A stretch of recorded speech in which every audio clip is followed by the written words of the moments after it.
Bismillahirrahmanirrahim. Assalamualaikum traders. I'm your fellow trader Ayub Rana and you are watching your own channel Trade Track.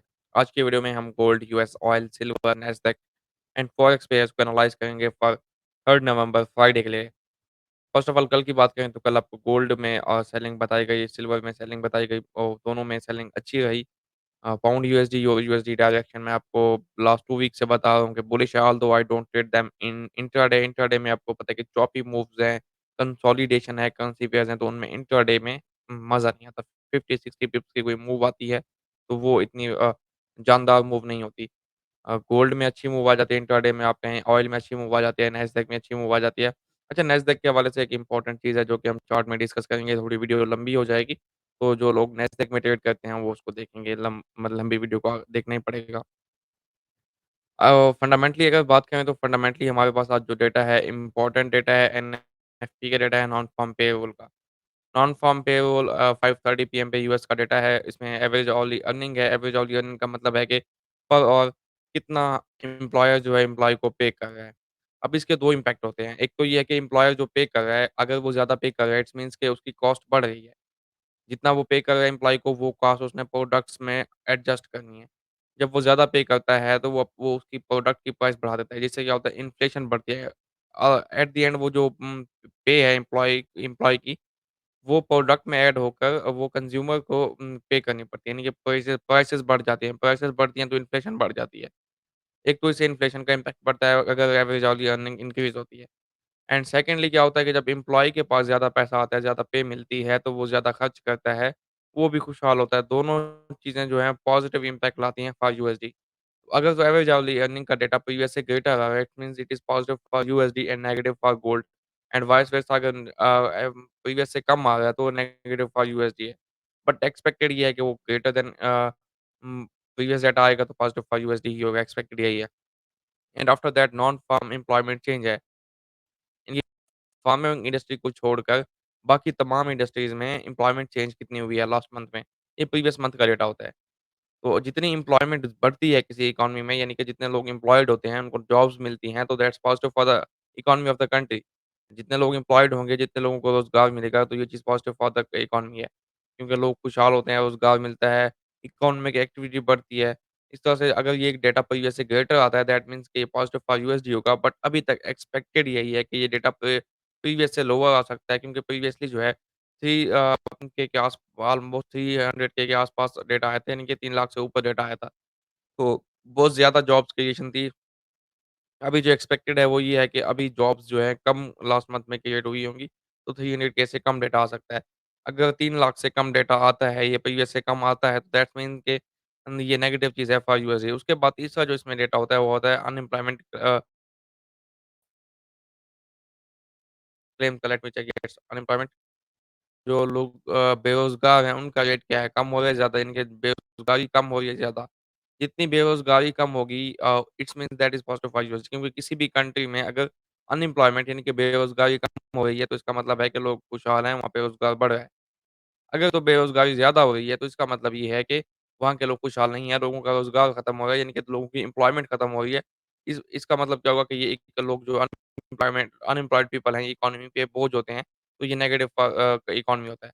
तो unemployment rate फिलहाल तो यही expected है कि previous के equal ही आएगा, कोई इसमें चेंज नहीं होगी। बट अगर ये प्रीवियस से ग्रेटर आता है, ये नेगेटिव फॉर यूएसडी होगा, प्रीवियस से लोअर आता है, तो पॉजिटिव फॉर यूएसडी होगा।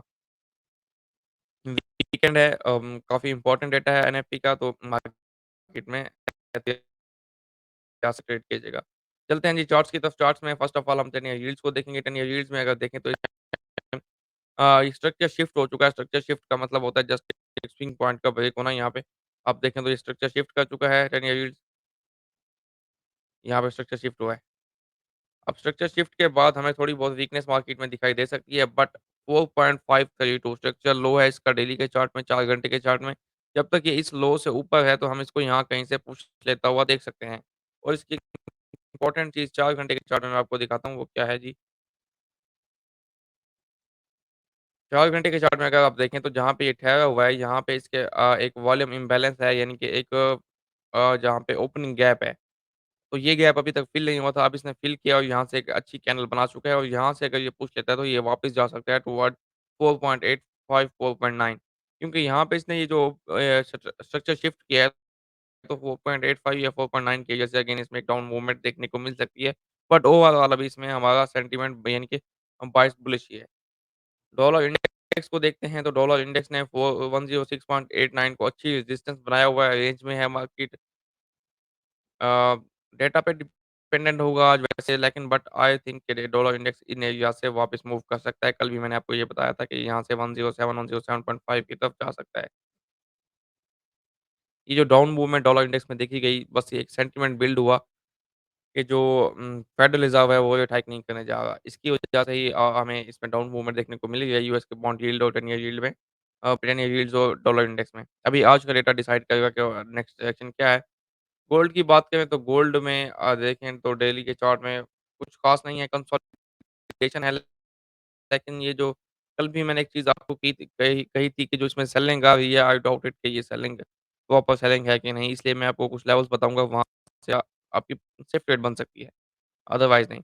अब देखें इस ये पहले आया है, इसने यहाँ पे एक थोड़ा-सा पॉज़ लिया, उसके बाद ये ऊपर चला गया गोल्ड। अब ये पॉज़ ले रहा है, पॉज़ के बाद ये वापस ऊपर जा सकता है। क्योंकि आप इसकी कैंडल्स देखें रिजेक्शंस की ये 2 अच्छी डोजेज़ भी बना चुका है, रिजेक्शन कैंडल्स हैं, तो ये इस एरिया को ब्रेक नहीं कर रहा, जो कि आपका प्रीवियस एरिया 1983 के नीचे कोई क्लोजिंग नहीं आ रही। अब 4 घंटे के चार्ट में हम इसको देख लेते हैं कि वहाँ पे इसकी क्या सिचुएशन है। 4 घंटे के चार्ट में देखें तो जो लास्ट टाइम हमने एरिया मार्क किया था 94 से 2000 उस एरिया तक अभी ये नहीं गया और ये रेंज कर रहा है यहाँ पे लिक्विडिटी बिल्ड हो चुकी है। आई थिंक इसको अभी ऊपर जाना चाहिए और अगर सेलिंग आपको मिलती है तो 94, 2000, 2003 इन लेवल से अच्छी मिलेगी। उसके रीज़न क्या है 15 मिनट के चार्ट में चलते हैं डायरेक्टली फॉर इंट्राडे ट्रेडिंग। अच्छा 15 मिनट में हमारे पास 1971.9 पे जो है वो हुआ था, चॉक हुआ था इस जगह पे। वो क्लोजिंग आई प्रीवियस लो के नीचे, चॉक होने के बाद जो हमारा एक्सट्रीम पॉइंट ऑफ इंटरेस्ट अब अगर आप अपने ट्रेडिंग को सेफ बनाना है, तो आप एक्सट्रीम पॉइंट ऑफ इंटरेस्ट पे ट्रेड करना शुरू कर दें। बीच की आपकी ट्रेड्स मिस हो जाएँगी, कोई मसला नहीं है। आपकी ट्रेड्स बहुत कम निकलेंगी, लेकिन जो एक्सट्रीम पॉइंट ऑफ इंटरेस्ट पे आप ट्रेड लेंगे, उसमें आपका रिस्क रिवार्ड बहुत अच्छा होगा और अगर फेलियर के चांसेस हों, तो बहुत कम होते हैं। तो इसलिए मैं रिकमेंड ये करूँगा कि बाइंग तो मैं आपको नहीं रिकमेंड कर रहा, बट यहाँ से ये ऊपर जा सकता है। आप इसको सेल करें फ्रॉम 97, 98 जो हमारे पास 1 आवर का वो ब्रेकर है, उसी एरिया में आपके पास 15 मिनट की ये फेयर वैल्यू गैप है 2002 इन एरियाज़ में सेल देखें। यहाँ पे आपको 5 मिनट 15 मिनट का स्ट्रक्चर शिफ्ट मिलेगी, यहाँ से सेल करें और द लेवल्स ऑफ 1970, 75 ये लेवल्स हैं आपके प्रॉफिट टारगेट के। जिस जगह पे ये ठहरा है, यहाँ से सेलिंग थोड़ी डाउटफुल दिखाई दे रही है क्योंकि अगर इसने सेल में जाना होता, तो कल भी हमें एक अच्छी मूव ये दे चुका होता। अभी ये जो है इस फेयर वैल्यू गैप को रिस्पेक्ट दे रहा है। आई थिंक इसको यहाँ से ऊपर जाना चाहिए, ये लिक्विडिटीज़ क्लियर करनी चाहिए क्योंकि स्ट्रक्चर के हिसाब से आपका पॉइंट ऑफ इंटरेस्ट जो एक्सट्रीम है वो यहीं पे 2002, 1997 इन एरियाज़ में और ये एरियाज़ लिक्विडिटी एरियाज़ हैं, उसको लिक्विडिटी क्लियर करने के बाद ही आप सेल करें तो बेहतर है। ये एक सेफ एरिया है इस वजह से मैंने आपको बताया है क्योंकि आज एनएफटी भी है तो इस एरिया पे ही नज़र रखिएगा। आफ्टर दैट आ जाते हैं जी सिल्वर की तरफ। सिल्वर में जैसा आपको कल बताया गया कि 23.2 के आस-पास सेल देखिए, वहाँ से ही आप देखें तो सेलिंग निकली है। नेक्स्ट टारगेट इसका हो सकता है जी 22 23.2 के आस-पास सेल बताई गई थी एक्ज़ैक्टली। अच्छा नेक्स्ट टारगेट इसका हो सकता है जी 22.4 एंड आफ्टर दैट 22.2 अभी 4 आवली चार्ट में इसको देखते हैं। देखें ये ऑटो ब्लॉक था जिसकी बेस पे मैंने आपको कल सेलिंग बताई थी। एक्ज़ैक्टली मार्केट ने इस ऑटो ब्लॉक को पिक किया और यहीं से डाउन आई। नेक्स्ट इसमें क्या है नेक्स्ट देख लेते हैं हम इसको 1 घंटे के चार्ट में।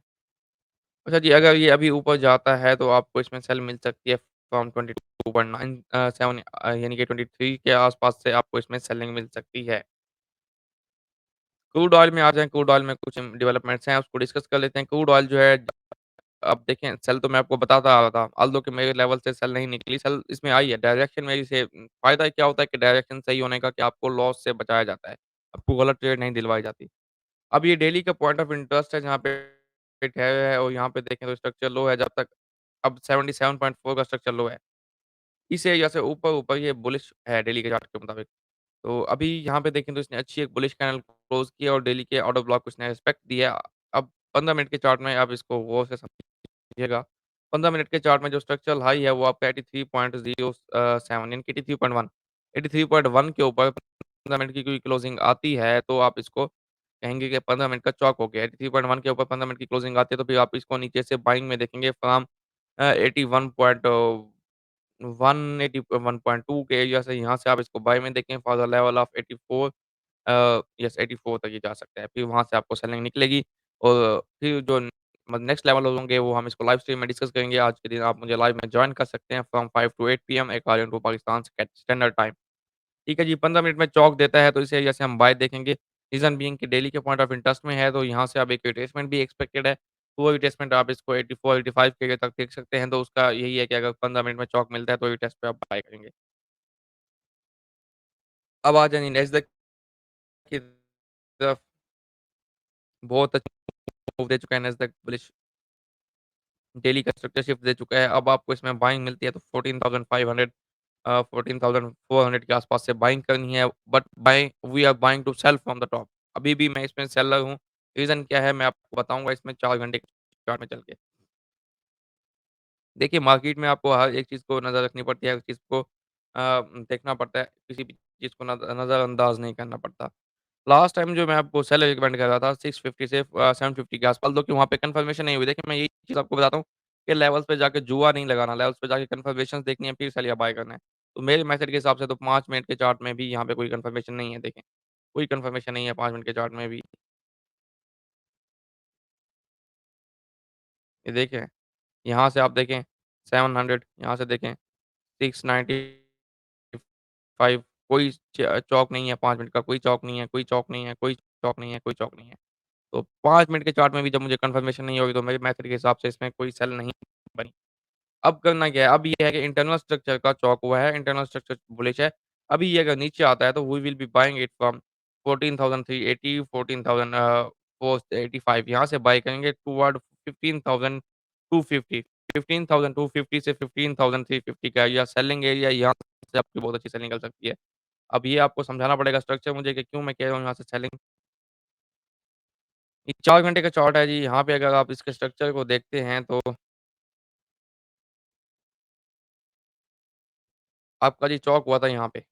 ये आपका चौक हुआ था, ठीक है? चौक होने के बाद इसने पुल बैक लिया, इंड्यूसमेंट्स क्लियर की, यहाँ से सेल हुआ, यहाँ से ब्रेक का स्ट्रक्चर हुआ, ब्रेक का स्ट्रक्चर से पहले का पुल बैक कौन-सा है? ये पुल बैक जिसको ये क्लियर कर चुका है। एक्सट्रीम पॉइंट ऑफ इंटरेस्ट कहाँ पे है? 15,245 से 340 का एरिया है। 2 घंटे का, 4 घंटे का ऑर्डर ब्लॉक है और इस ये एरिया जो 360 है, 350 का है, इसके ऊपर क्लोजिंग आती है तो 4 घंटे का चौक भी हो जाएगा। तो ये area extreme point of interest है, तो यहाँ से आपकी एक बहुत अच्छी सेल निकलेगी, जो कि चलेगी तो आपकी फिर 13,700 13,800 तक चल सकती है। तो इस तरह से स्ट्रक्चर जो है मेजर स्ट्रक्चर में बता रहा है। अब जो 650, 750 वाली सेल थी वो मैं आपको बता रहा था on the basis of internal structure ये इंटरनल स्ट्रक्चर का हाई था। इंटरनल स्ट्रक्चर का हाई ये था, लो ये था।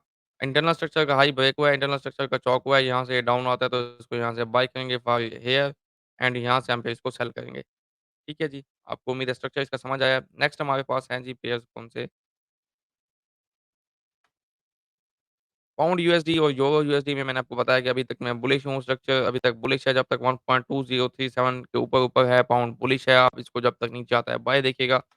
Euro USD same goes for euro USD 1.04956 के ऊपर बुलिश है, जितना नीचे मिलता है तो बाय कीजिएगा।